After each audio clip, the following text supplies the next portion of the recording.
নড়িয়াবাসীর দীর্ঘদিনের দুর্ভোগের কারণ ডাক্তার গোলাম মাওলা সেতুর নির্মাণ কাজের অগ্রগতি না হওয়া।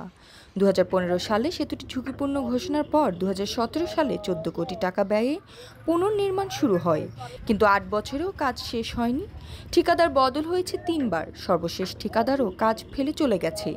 ফলে 60% সম্পন্ন সেতুটি এখন অনিশ্চয়তার মুখে।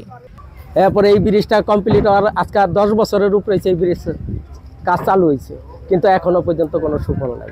যেরকম কিছুদিন আগে দুই তিনটা বাইক নদীতে পড়ে গেছে, আর ব্রিজ থাকলে মানুষের কত শান্তি হতো। যেমন আমরা 10 মিনিট ধরে দাঁড়ায় রয়েছি এখানে, এই শান্তিটা হইতো না। আমরা চাই খুব দ্রুত যেন আমাদের নড়িয়া ব্রিজটা হয়ে যায়। আমাদের এখানে নড়িয়া এপার ওপার হওয়ার জন্য 2টা সরকারি ট্রলার আছে। ট্রলার জন্য আমরা অনেক সময় পাই না, খুব কম সময়ে পাওয়া যায়। এটা মনে করেন আমাদের নড়িয়াবাসীর জন্য একটা ভোগান্তি। এই সেতু না থাকায় নড়িয়ার ঢাকা সড়ক যোগাযোগ বিচ্ছিন্ন। ইঞ্জিন নৌকায় পারাপারের সময় ও ঝুঁকি বাড়ছে, দুর্ঘটনা ঘটছে নিয়মিত। উপজেলা প্রশাসনের বিনা ভাড়ার নৌকাও প্রভাবশালীদের কারণে সচল নেই, ফলে ব্যবসা বাণিজ্য, শিক্ষা ও দৈনন্দিন জীবনে চরম দুর্ভোগ পোহাচ্ছে স্থানীয়রা। ব্রিজটা 7 বছর আগে শেষ হওয়ার কথা, কিন্তু এখান থেকে প্রতিদিন 50,000 লোক যাতায়াত করে।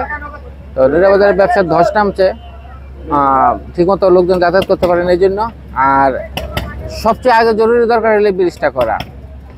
এই ব্রিজটা যতদূর পর্যন্ত শেষ না হবে ততদিন ওই নড়িয়াবাসীর দুর্ভোগ থাকবে। নড়িয়াবাসীর জোর দাবি, দুর্নীতি বন্ধ করে অবিলম্বে সেতুটি নির্মাণ করা হোক, যাতে তাদের যাতায়াত ও অর্থনৈতিক কর্মকাণ্ড স্বাভাবিক হয়। আর এই জ্যোতি, দৃষ্টি 24।